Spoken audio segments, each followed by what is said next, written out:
For Choi EJ, this should have been the day his life finally began. He is about to graduate. While other students are still panicking over job applications, EJ has already reached the final interview at K&J Group. One more step and he can get the offer. One more step and he can pay off his student loans, marry his girlfriend Lee Ji-soo, build a family, and live the quiet, ordinary life he has always wanted. To EJ, that simple life is the whole dream. So he puts on his suit, takes a deep breath, and tells himself he cannot fail. On the way to the interview, he witnesses a sudden, fatal accident. A man rushes into the road and is struck before EJ's eyes. The shock breaks him. By the time he reaches the interview room, his mind is already somewhere else. He cannot perform. The job that once felt almost within reach disappears. At that moment, EJ does not know this is only the beginning of a much longer collapse. 7 years pass. EJ keeps trying, but every attempt ends in failure. He fails interview after interview. Then the pandemic makes everything worse. To survive and repay his loans, he takes part-time work wherever he can. While his classmates build careers and gain experience, EJ is stuck doing small, exhausting jobs. He keeps falling behind, and once life falls behind, catching up feels almost impossible. Still, the old student inside him refuses to give up. He studies for certificates, he works, he submits resumes. He tells himself that effort will eventually turn the situation around. Finally, 7 years later, EJ once again reaches the final interview at K&J Group. After a long, brutal journey, he has somehow returned to the same starting line. But everything has changed. 7 years ago, he was a promising graduate. Now he is an unemployed man with a long gap on his resume. One interviewer looks at his work history and cuts him down without mercy. To him, EJ has only done part-time jobs, which means he has no real strengths. EJ cannot answer. Just when despair is about to swallow him, another interviewer speaks for him. This man has read the resume carefully. He knows EJ lost his father when he was young. He knows EJ's family struggled financially. He knows those part-time jobs were not laziness, but survival. To him, EJ's experience shows endurance. Even under that pressure, EJ kept studying and earning certificates. The interviewer smiles gently and praises him. For a brief moment, hope lights up again. EJ walks out of the room, thinking this time may finally be different. But before that hope can settle, another disaster strikes. A friend calls and asks whether EJ invested money through another friend, Hyun-soo. EJ says yes. The friend tells him they have been scammed. Hyun-soo was involved in a stock manipulation scheme and has disappeared with the money. EJ rushes to Hyun-soo's home, but it is too late. His savings are gone, all of them. When he begs the police for help, they tell him investment losses are difficult to treat as fraud under the circumstances. Even if the person is caught, the money may never come back. 7 years of savings vanish in one day. Broken and drunk, EJ wanders to Jisoo's home. Then he sees another man dropping her off and handing her flowers. Jisoo looks surprised to see him. She smells the alcohol on him and worries immediately. EJ knows he has made Jisoo wait too long. He had entered that investment trap because he wanted to make money quickly and marry her. But now everything is gone. Even though Jisoo denies that she has moved on, EJ is already drowning in shame. He refuses her help and says they should break up. Jisoo asks why he cannot keep trying. Her words are meant to wake him up, but to EJ, they cut into the deepest wound. They part in anger and heartbreak. Then the rain begins. EJ returns to his rented room and finds that because he has fallen behind on rent, his belongings have been put outside. The landlord tells him to move out within 2 days. He runs into the rain, trying to save his computer and what little he has left. Then K&J Group sends the interview result. He failed again. The smile from the interviewer, the small hope he had held, all of it becomes meaningless. That final rejection breaks him. EJ feels he has no strength left to walk the rest of the road. That night, overwhelmed by despair, he makes a fatal choice. His mother's call lights up on his phone, but he does not answer. He thinks his story has ended, but he is wrong. After darkness, EJ opens his eyes. He is on a luxury private jet, inside a stranger's body. A woman appears in front of him. She calls herself Death. She has brought him here because EJ insulted Death in his final note. He treated Death as if it were nothing more than a tool to end pain. Death is offended. So she decides to teach him what death truly means. Yi-Jae's soul will be placed into 12 people who are all close to death. He will inherit their memories and abilities. If he can avoid the death waiting for that body, he can live out the rest of that person's life. If he fails all 12 chances, he will fall into hell. Yi-Jae argues that living itself was already hell, but he has no power here. The punishment begins. His first body is Park Jin-tae, the 33-year-old second son of Taekong Group's chairman. Park Jin-tae is everything Yi-Jae once envied: a private jet, a luxury home, a designer watch, money, power, and status. After winning the succession battle against his older brother, Jin-tae is being trained as the future head of the company. Yi-Jae realizes that if he survives, he can live this life. He can have everything. But that dream lasts only seconds. The plane suffers a fatal disaster in the sky. Yi-Jae experiences the terror of that death and returns to death. Death loads another bullet. One bullet means one chance. When the chances are gone, so is Yi-Jae's escape.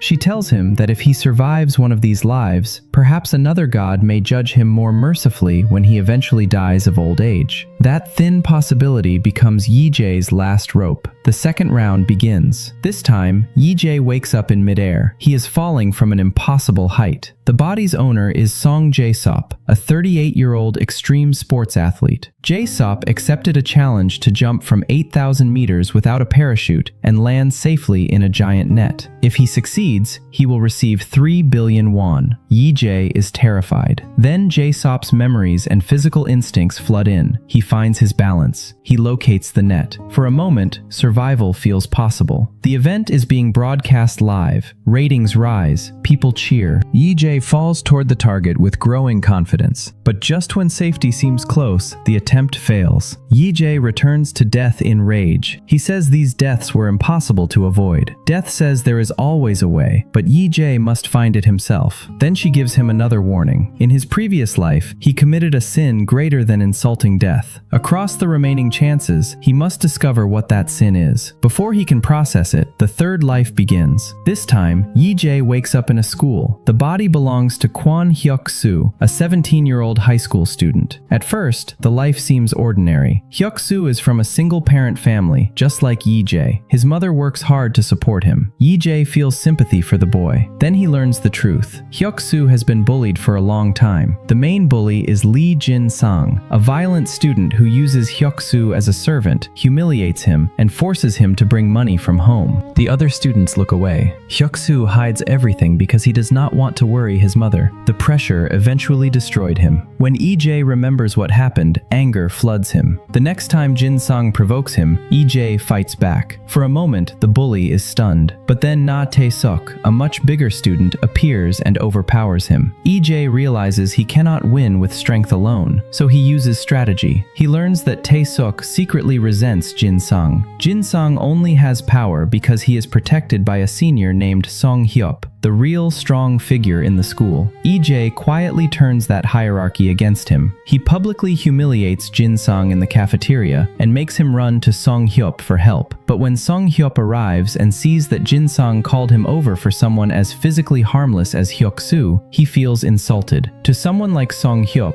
image matters more than loyalty. He abandons Jin-sang in front of everyone. With his protection gone, Jin-sang falls to the bottom of the school food chain. Tae-seok takes his chance and knocks him down. The crisis seems solved. Yi-Jae feels relieved. Then a darker thought rises. Hyuk-soo's life is too similar to his own. A missing father, a poor family, a mother working herself to exhaustion. Even if Hyuk-soo survives high school and enters a good university, he may still face the same brutal job market, the same money worries, and the same feeling of being trapped. Would he only repeat Yi-Jae's life? Before Yi-Jae can find an answer, death comes again. Jin-sung, having lost everything, follows him and attacks him from behind. Hyuk-soo's recovered life ends too soon. Back before death, Yi-Jae is furious. He regrets not punishing Jin-sung more severely. Death only watches. Before the fourth life begins, she warns him not to try ending the game himself. If he does, something even worse waits. Then she fires again. Yi-Jae wakes in darkness. His arms and legs are tied to a chair. When the hood is removed, he sees men in black suits surrounding him. This body belongs to Lee Joo Joo-hun, a 35-year-old fixer who works between criminal groups. Joo-hun is skilled, fearless, and used to dangerous work, but love changed him. During a mission, he fell for a woman. For her, he stole 10 billion won from his boss and planned to run away. Before he could escape, he was caught. Now the men around him want to know where the woman and the money are. Once Yi-jae understands the situation, he decides to gamble everything. If he escapes, he can keep the money, leave Death's game behind, and start a new life. Using Joo-hun's memories and abilities, he breaks free and fights his way out. He rides a motorcycle through the city, weaving through traffic while his pursuers chase him. Against all odds, he escapes. Following Joo-hun's memory, he reaches the meeting place and finds the woman. The moment he sees her, Joo-hun's emotions awaken inside him.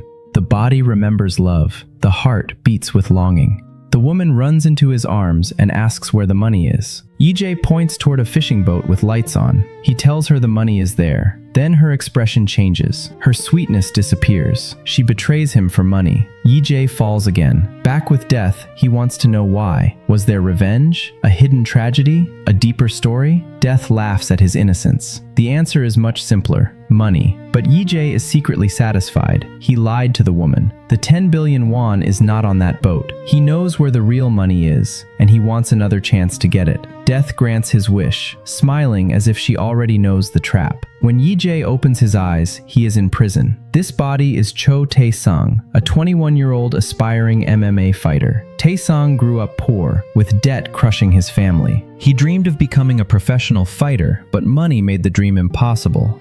Then a lawyer offered him a deal. If he confessed to a hit-and-run he did not commit, he would receive 200 million won.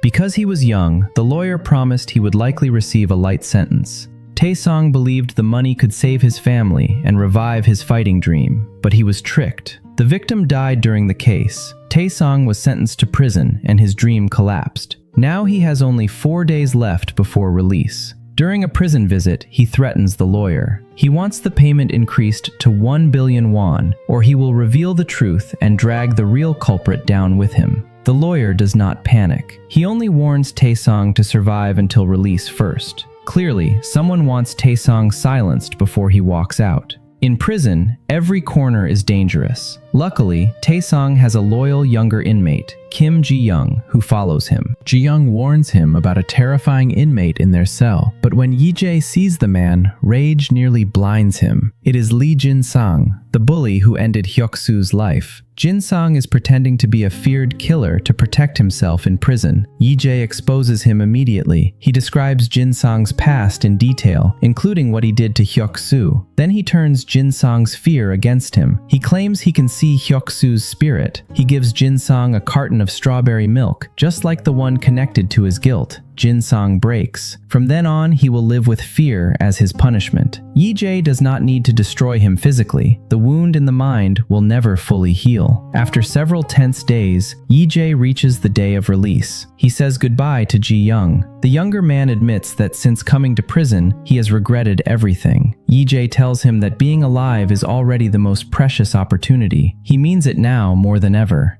Once outside, Yi-jae refuses the lawyer's hush money. He promises he will live quietly and take the secret to the grave. The lawyer is confused, but Yi-jae has already made his real plan. He goes to the place where Lee Joo-hun hid the 10 billion won. This time, luck seems to finally stand with him. He finds the money. For the first time, Yi-jae feels like he may actually survive. Then, Tae-sung's mother calls. Hearing her worried voice, Yi-jae thinks of his own mother. If he continues living as Tae-sung, the real Tae-sung's mother will never see her son again. That thought hurts. So Yi-jae takes part of the money and decides to give it to her as compensation. He stores the remaining money in a locker at Yongsan Station. The locker can only hold it for 4 days, but Yi-jae assumes he will be back soon. He is wrong. In a narrow alley near Tae-sung's home, a grieving father appears. His daughter was the victim in the hit-and-run case. To him, Tae-sung received only a short sentence for a life he can never get back. He has waited years for revenge. Yi-jae understands his pain, but he cannot finish explaining the truth.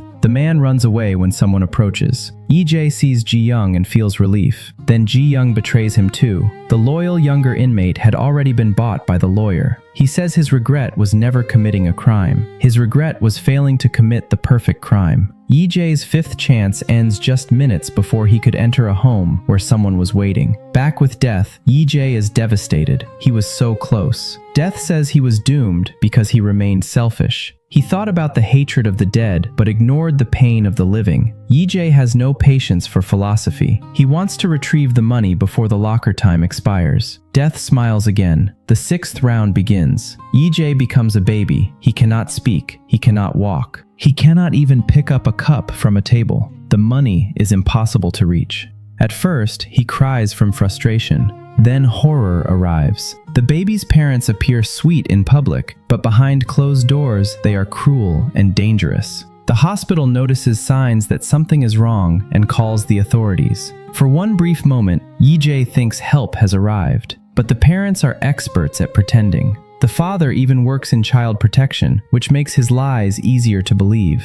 The officials leave. Once the door closes, the danger returns. Yi-jae experiences a helplessness he has never known before. Back before Death, he asks why parents like that exist. Death tells him there is no such thing as should in this world. Yi-jae treated life and death as things he could judge easily, but this child never had a choice at all. Still, Yi-jae is thinking about the money. The 6th chance ends. The 7th life begins. This time, he does not even stop to check who he is. He runs straight to Yongsan Station and reaches the locker in time. The money is still there. Only after securing it does he finally look at himself. Posters in the station show his face. This body belongs to Jang Gon-woo, a 24-year-old model. Gon-woo is handsome, wealthy, and admired wherever he goes. Back at his apartment, Yi-jae sees news that the cruel parents from the previous life have been arrested. He feels a small victory. Then he wonders how Jang Gon-woo is supposed to die. Before he can find the answer, a friend invites him to a party. At the party, he sees a dazzling man who feels strangely familiar. Yi-jae is drunk and does not recognize him. If he were sober, he would know this is Park Tae-woo. Tae-woo is the older son of Taekong Group's chairman. After Park Jin-tae's death in the plane crash, Tae-woo became the new heir. Yi-jae does not yet understand how deeply this man is tied to his fate. The next morning, Gon-woo's brother asks Yi-jae to look after his cafe while he goes to the United States. Yi-jae plans to help for only one day and then disappear. But that plan dies the moment he sees Lee Ji-soo in the cafe. With a little asking around, he learns that Ji-soo won a writing contest and quit her job to become a new author. Writing had always been her dream, but even after success, sadness still shadows her face. Yi-jae knows that sadness is connected to him. Afraid to get too close, he buys her book and reads it quietly. In the story, Ji-soo wrote about their relationship. Only then does Yi-jae understand how wrong he was. The man who drove Ji-soo home that rainy night was not her new lover. He was her older brother. The money she tried to give Yi-jae was her contest prize. She wanted to help him build a future. Even the pen he had once made for her is still with her. Yi-jae's shame had blinded him. He pushed away the love that was trying to hold him. Now he decides not to leave another regret.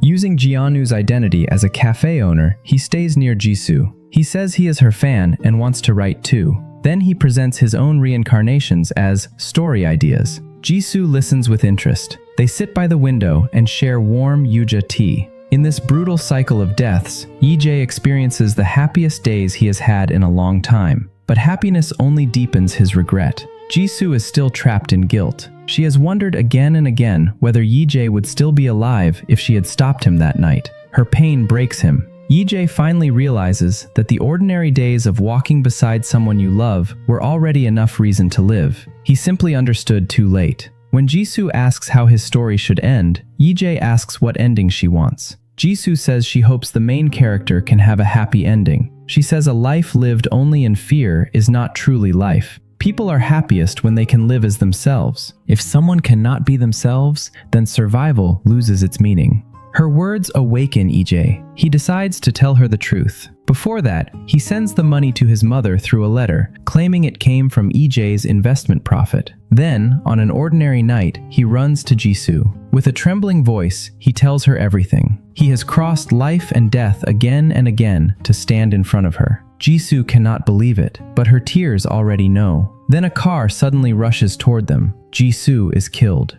Jianu is gravely injured. The driver steps out. He is arrogant, cold, and smiling. When he realizes Jianu is still alive, he finishes the job himself. In his final moments, Yi-jae recognizes him, Park Tae-woo. As his vision fades, other memories connect. Park Jin-tae, Song Jae-sup, Lee Joo-hun, Cho Tae-song. In all their memories, Park Tae-woo appears like a shadow. EJ returns to Death, screaming with grief. He takes Death's weapon and fires at her, wanting her to feel pain too. But Death cannot die. Fire cannot burn fire. Water cannot drown water. Only death is beyond death. EJ demands to know why Jisoo had to die. Death says Jisoo's death had already been waiting. The only change was that she died beside Jonu. In other words, both Jisoo and Jonu were always destined to be killed by Park Tae-woo. Now revenge becomes the only thing keeping Yi-jae moving. Death warns him that if he tries to murder someone directly, she will interfere. Yi-jae no longer cares. He says he will beat Death within the rules.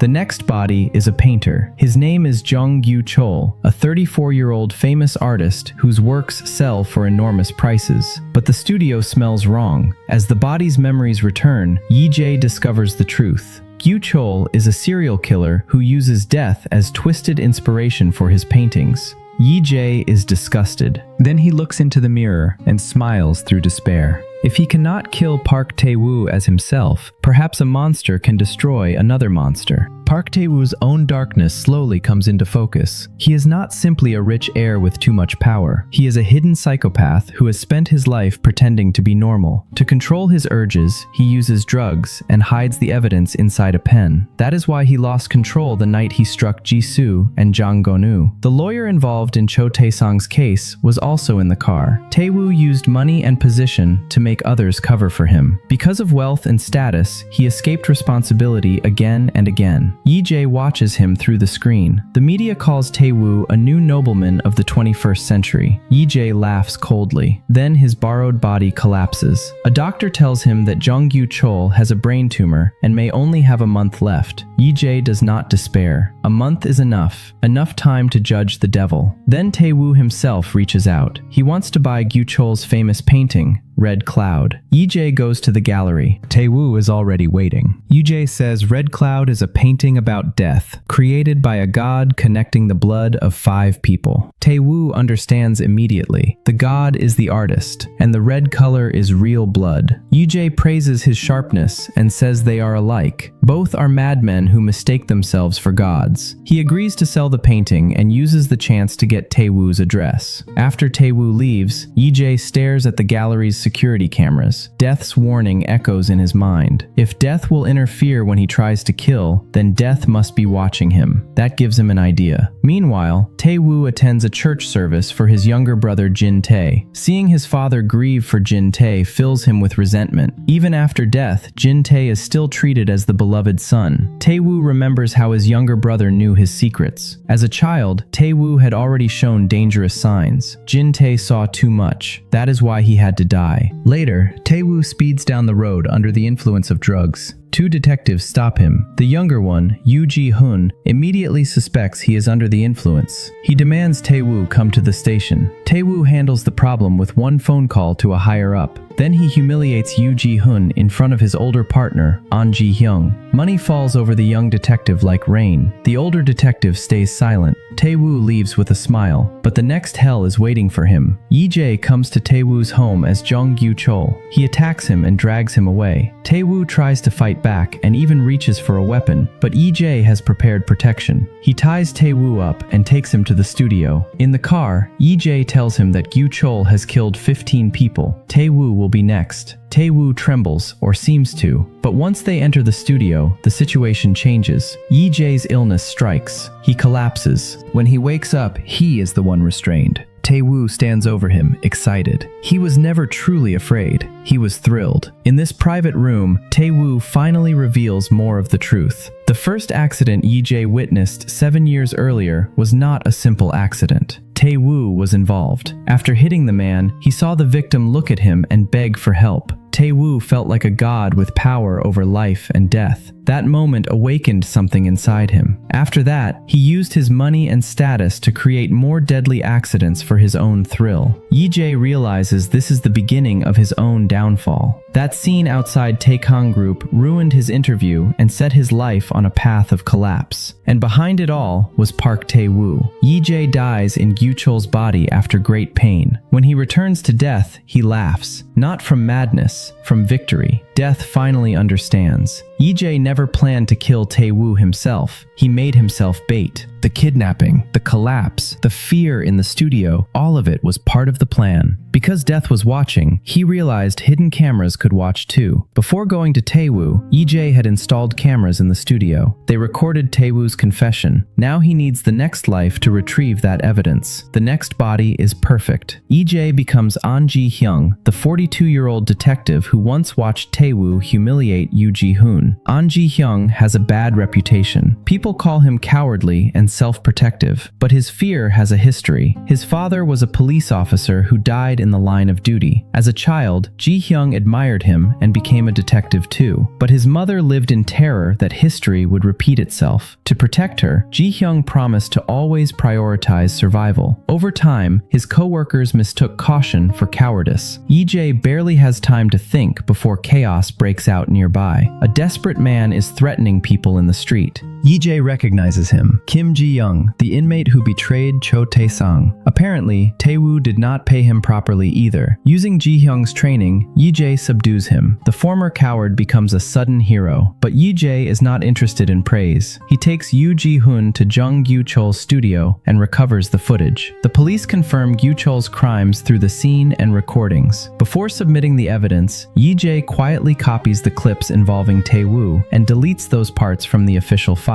Yoo Ji-hoon notices. At the studio, Tae-woo also appears with his secretary. He had come back for more of the darkness he tasted there. If Yi-jae had not moved quickly, another person might have become his victim. Seeing the police lights, Tae-woo pretends he only passed by. Yi-jae smiles and says criminals often return to the scene to admire their work. Then he politely warns Tae-woo to avoid the area so he will not get into trouble. Tae-woo acts calm, but he is suspicious. Soon, the painter's murders are exposed to the public. The world does not know that Jung Gyu-chol has already been secretly killed by Tae-woo. Yi-jae waits like a hunter. When Yoo Ji-hoon asks why he tampered with the surveillance file, Yi-jae chooses to trust him. He explains that the evidence proves Tae-woo killed Gyu-chol. But Tae-woo has too much power. If they bring the raw video through the usual channels, someone may order it destroyed. Yi-jae must find another way. Then he sees his mother at the police station. She has been pulled into an investigation because of the money he sent her through Jang Gon-yu. She reported it because she felt the money was wrong, almost as if it had been bought with her son's death. Yi-jae is devastated. He walks past her, unable to say who he is. Then he accidentally calls her mom. He quickly pretends it was a mistake. She does not suspect him. When he notices her shoelace is untied, he kneels and ties it for her. He tells her loose laces can make her fall and suggests she wear shoes without laces. His mother smiles sadly. These shoes were a gift from her son. Wearing them makes her feel as if Yi-jae is still beside her. Yi-jae's eyes redden. This is the real punishment Death wanted him to see. Not just dying, but seeing what his death did to the people who loved him. Still, revenge is not finished. Yi-jae sends the video to a TV station, hoping they will broadcast it. But the station director immediately informs Tae-woo. A hired attacker targets Yi-jae while he is secretly watching his mother. Tae-woo believes he has won. Then his phone rings. Yi-jae is alive. And Ji-hyung's body always had the skill to survive. He had trained hard despite his reputation. He blocks the attack and stays one step ahead. Tae-woo changes strategy. If threats fail, he will use temptation. Through high-ranking police connections, he offers Yi-jae money, status, and fame. Yi-jae refuses everything. He only wants the devil judged. The fight escalates. Tae-woo makes his boldest move. He turns himself in first. In front of cameras, he claims Jung Gyu-chol kidnapped him and he only fought back in self-defense. The public, already horrified by Gyu-chol's crimes, begins to see Tae-woo as a hero who punished a monster. The TV station releases edited footage. With Gyu-chol missing and evidence manipulated, public opinion flips. Tae-woo is released without punishment. Yi-jae is branded as someone who fabricated evidence. Inside the police station, he is trapped. Then Tae-woo strikes again. He has bought people inside the police. Yi-jae is kidnapped and taken to an abandoned factory. Tae-woo boards a plane to America, planning to deal with Yi-jae personally later. He takes his hidden medication and falls asleep, but death is already circling. Tae-woo wakes to disaster. The plane is on fire. A screen lights up with a list of names. Every name belongs to someone tied to Tae-woo's crimes. The truth connects. Tae-woo hired Lee Joo-hun to kill his brother Park Jin-tae and make it look like an accident. That is why the plane was sabotaged. To distract the public from questions after the crash, Tae-woo offered Song Jae-sop 3 billion won to attempt the deadly skydiving stunt. The hit and run that destroyed Cho Tae-sung's life was also Tae-woo's crime. Later, as his addiction and violent urges worsened, Jang Jeonyu and Ji-soo died because of him. Tae-woo follows the on-screen instructions and finds a parachute. He jumps, but when he lands, a car suddenly comes from behind and hits him. The driver is Ahn Ji-hyung. Yi-jae had seen through Tae-woo's plan. With Yoo Ji-hun's help, he defeated the corrupt officers and sent Tae-woo false information. He used Lee Joo-hun's memory to find proof of Tae-woo hiring him. He used Park Jin-tae's memory to know where Tae-woo hid his drugs. He switched the drugs with sleeping pills. Then, while Tae-woo slept, he recreated the method used against Jin-tae's plane, set the plane on autopilot, jumped first using Song Jae-sop's skills, and arrived in time to confront Tae-woo on the ground. The blades Tae-woo used against others have finally turned back toward him. Yi-jae almost finishes him. He wants to drag the devil into hell, but Ji-soo's pen falls from his pocket. Her smile returns to his memory. She wanted his story to have a happy ending. If Yi-jae kills Tae-woo with his own hands, that ending disappears. Crying, Yi-jae lets go. Tae-woo reacts instantly and tries to attack from behind, but fate moves first. The parachute catches the wind and pulls Tae-woo into the road. A large truck hits him. This time, the story reaches a real ending for Tae-woo. His crimes are exposed. The officials who protected him are arrested. His father resigns. Taekong Group leaves family control and moves toward professional management. Tae-woo survives, but his body is ruined and endless investigations wait for him. Standing beside his hospital bed, Yi-jae looks at the man who destroyed so many lives. Tae-woo can only stare back with hatred. The monster still breathes, but he no longer has the power to destroy others. After leaving the hospital, Yi-jae visits Ji-soo. Her photo freezes her forever at her brightest age. The revenge is complete, but the emptiness that follows is enormous. Yi-jae has been running on hatred for so long that once the race ends, he does not know where to go. Yi-jae continues living as Detective Ahn Ji-hyung. At first, it feels strange. Then, slowly, he adapts. He becomes the kind of police officer Ji-hyung once wanted to be. He works with Yoo Ji-hun. The two men become true partners, trusting each other with their lives. During one case, both are injured. In the hospital, Yi-jae learns that Ji-hun is married and has a young daughter named Sul-ki. The little girl worries about her father and looks at Yi-jae with serious eyes. Yi-jae promises he will protect her dad. Sul-ki smiles and puts a bandage on Yi-jae's wound, telling him not to get hurt either. That small moment softens Yi-jae. He wonders what life might have been if he had never died. Maybe he could have had a family like this, but there is no if. Later, during an operation against criminals, Yi-jae steps forward to protect Yoo Ji-hun. He is badly injured and falls with the criminal. This time, he accepts death calmly. He could not save Ji-soo, but this time, he saved someone beside him, so he has no regret.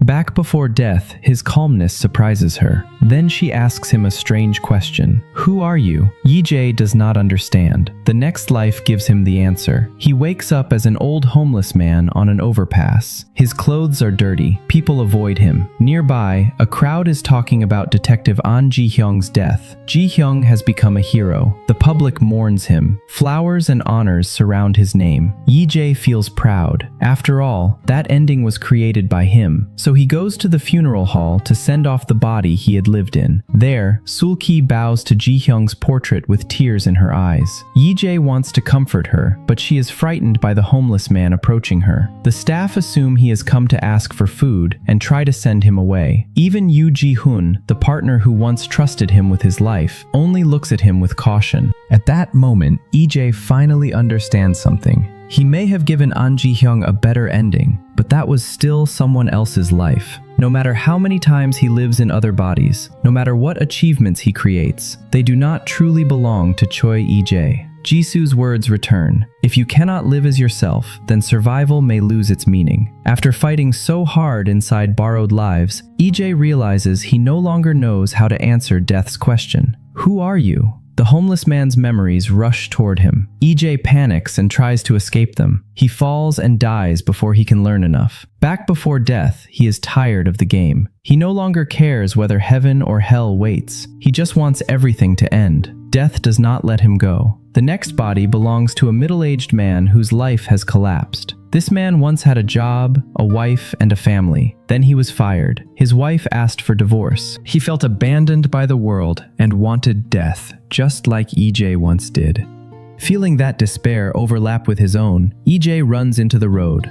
A car accident happens. In his final moments, he sees someone standing nearby, shaken and terrified. It is the younger E-jae from 7 years ago. The timeline folds back on itself. The person who caused the accident outside Taekong Group was not simply Park Tae-woo. It was the future E-jae, inside this broken man's body, acting from despair. That accident awakened the monster inside Tae-woo. It also shocked young E-jae and ruined the interview that could have changed his life. The tragedy that E-jae blamed on fate, society, and Tae-woo was also tied to his own choices. As he lies there, he begs for help. But the eyes he thought were looking at Tae-woo were actually looking past him, at death. He tries to warn his younger self. He wants to stop the chain before it begins, but he cannot speak clearly enough. He dies with the truth trapped inside him.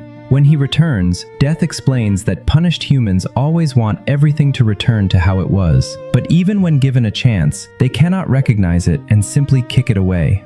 E-jae is exhausted. Only one chance remains. He says no matter what body Death puts him in, he will end it quickly. Death smiles. The final shot is fired. E-jae wakes in front of a mirror. This time, the face looking back at him destroys every defense he has left. He has become his mother. This is not a trick hidden in shadows. It is an open trap. If E-jae tries to escape this life, he would be ending the life of the person who loved him most. His mother's memories begin to flow into him. All this time, E-jae thought he understood her. He did not. She had once been a young woman with dreams, light, and hope. She became a wife and mother, believing she would grow old with the man she loved. Then an accident took her husband. After that, layoffs took her job. She survived by doing whatever work she could, raising her son alone. The tunnel she walked through was longer and darker than E-jae ever knew, but she never gave up. When E-jae grew up, life seemed to get a little better. Then his death stopped everything. At his funeral, his mother blamed herself. She wondered again and again whether things would have been different if he had met a more capable, wiser mother. From that day on, other people's happiness no longer reached her. She carried the shame and pain in silence, punishing herself for a tragedy that was never her fault. E-jae finally understands his real sin. It was not merely insulting death. It was leaving unbearable pain behind for the people who loved him. Of all the deaths E-jae has experienced, the worst pain was not fire, falling, violence, or fear. It was watching Jisoo die in front of him. The death of someone you love can create a private hell for the living, and that is the pain he gave his mother.